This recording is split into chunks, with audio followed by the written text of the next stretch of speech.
If you're watching this, you might be feeling a little burnt out when it comes to Instagram, and that's okay. I've been talking to a lot of you on my stories who also feel this way, so know that you're not alone. It can feel overwhelmingly impossible trying to grow your platform, and then on top of that, feeling the pressure to just show up every day so that you could maintain that growth that you've worked so hard for. Can you ever stop? Does it ever stop? What's up, everyone? It's Modern Millie. Welcome back to my channel, where I post videos every Wednesday teaching you the latest strategies and trends on social media to help you grow your brands.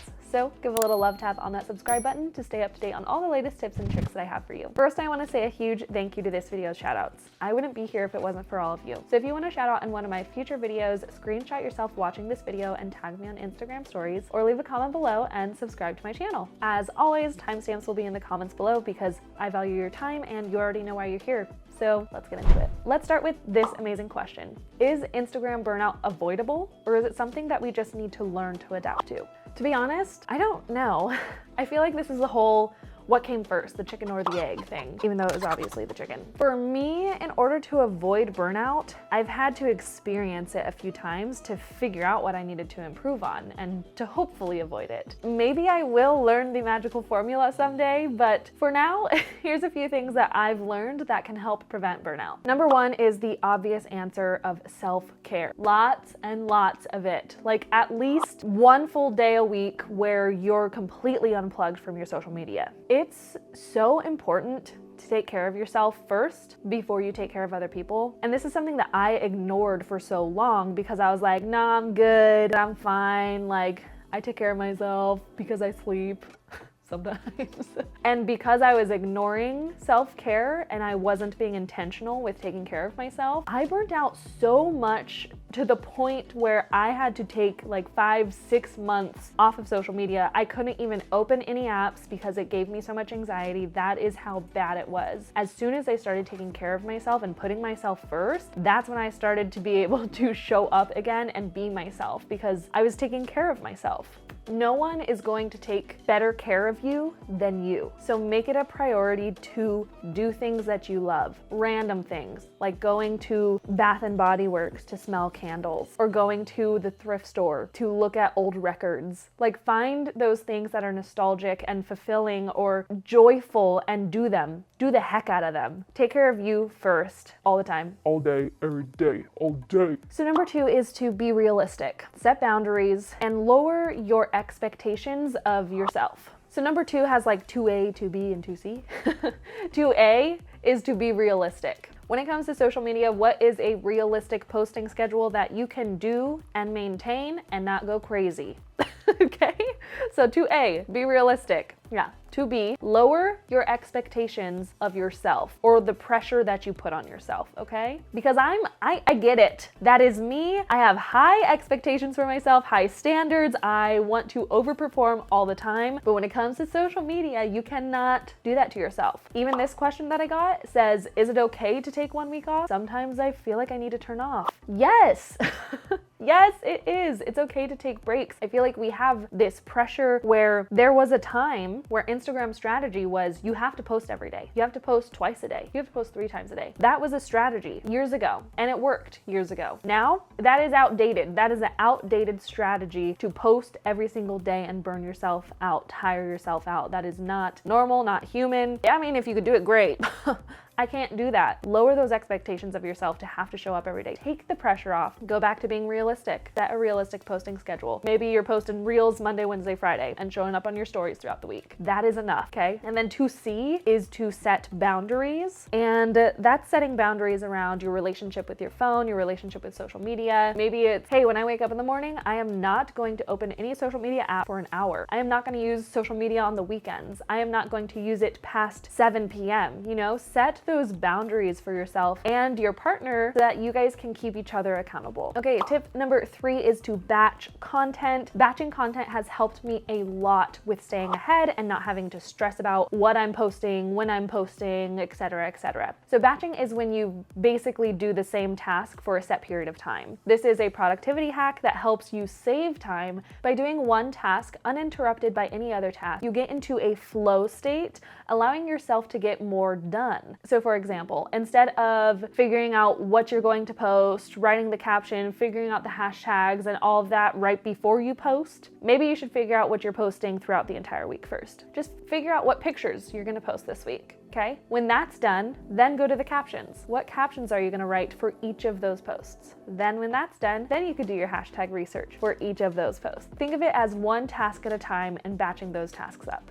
And this is a strategy that really works for any area of business. Now, speaking of batching content, I feel like this would be a great place for me to talk about this video sponsor, and that's Storyblocks. If you're an online creator or influencer whose job is literally to be pumping out constant content, Storyblocks has an unlimited library of all the stock footage that you would need. So creating constant content can be exhausting. And as you guys know, it has led me to burnout in the past. So it's helpful to have a bunch of stock options when I need a break or when I want to step up a video or a post. So if you are somebody who's editing or making a travel video, you can throw in a few really cool shots there. Or even if you're behind on Instagram content, they have some great stock imagery to choose from. And this is especially helpful if you're a social media manager or somebody who manages multiple pages. You have a ton of content to go through with Storyblocks. So if having access to unlimited stock photos and videos is something that you're looking for, then I recommend checking out their unlimited all-access subscription plan to get access to their affordable and demand-driven library by clicking the link in the description. Okay, so now that we've basically talked about how to avoid burnout, let's talk about what to do when you're burnt out, or even like how to come back from that state. So this question is, how do you come back from a long pause and make sure not for it to happen again? The first thing that I want to tell you is allow yourself the space to heal and recover and recoup. If you feel like you need a break, or if you feel like you're getting burnt out, then take the time and the space to recoup. If you need to go on vacation, go on vacation. If it takes a week, let it take a week. If it takes a month, let it take a month. Let yourself feel those feelings, okay? Don't ignore those feelings or push them to the side, because they're only going to build up, and then that burnout is going to feel so much harder or stronger when it does eventually hit. The second thing that I want to encourage you is kind of having a balance of trust and grace. I feel like a lot of us, we feel this pressure to come back. We're like, oh my gosh, I've been gone for a weekend. My life is ruined. My business is ruined. And I feel like you need to trust your path, trust yourself, trust the fact that, hey, I've set a good foundation. That foundation is going to be solid and it will be ready for me when I decide to return. Trust that process. Trust that it's okay. The growth will be there waiting for you when you are ready to return. And then obviously giving yourself grace. Don't be hard on yourself for taking a break. And then the third one is, when you do plan to come back with a plan. Don't just be like, I'm coming back and just post to post, right? I feel like I've done that. I've done that, guilty. I've done like one selfie where I'm like, it's been a while. It's been a minute.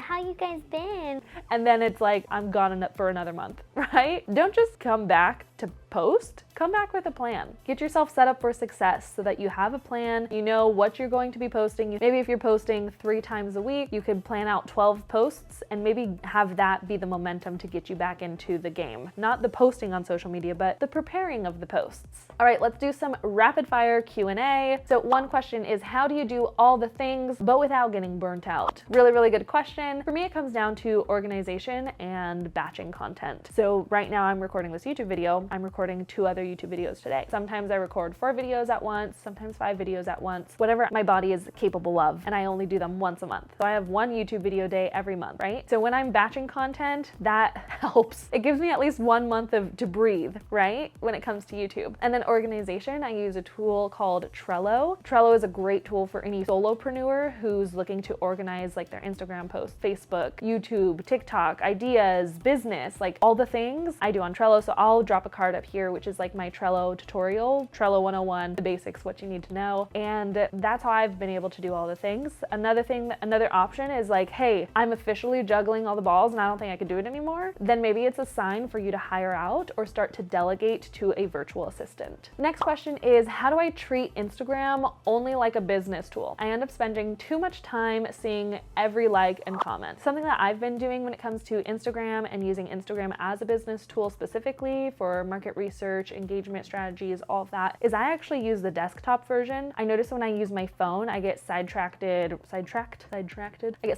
really easily because I'm just like comment, oh my gosh, and then I'm gone. My brain is gone. Or I use the desktop version because I'm in business mode. When I'm sitting at my desk, I'm in business mode. That's a little hack that works for me. The next question is, how do you stay consistent on days you feel completely burnt out? Now, if the strategy of batching content isn't working for you and you've been batching content, you're ahead and you're just like, I can't post. I can't do it anymore.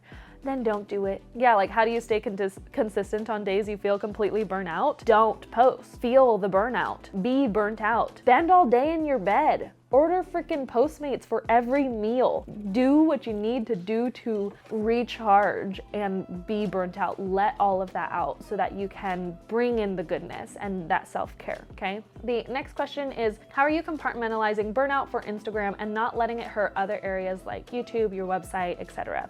Instagram for me feels like the most personal platform where I'm making genuine connections, and it's the most personal part of my life. I'm on my stories. I'm using a lot of energy mentally, physically, emotionally, spiritually. Like I feel like it's pulling from every ounce that I have, every sort of energy that I have, Instagram pulls from. Whereas I feel like with YouTube, it's not so much that personal connection. I can compartmentalize and be like business, type script, record, done. You know, Instagram is just the most personal for me, so it takes a lot of energy, and that's why I get more burnt out with that specifically. Whereas I could not post on Instagram for an entire month, but I could still be doing the YouTube stuff because like I have the energy to. I don't think it's intentional for me to compartmentalize that way, but that's just how it's been for me. All right, so if you guys have made it this far and you're not already subscribed, hug that subscribe button and turn on the bell notification so you don't miss when I post my videos, and I will see you in the next one. Follow your joy. Bye.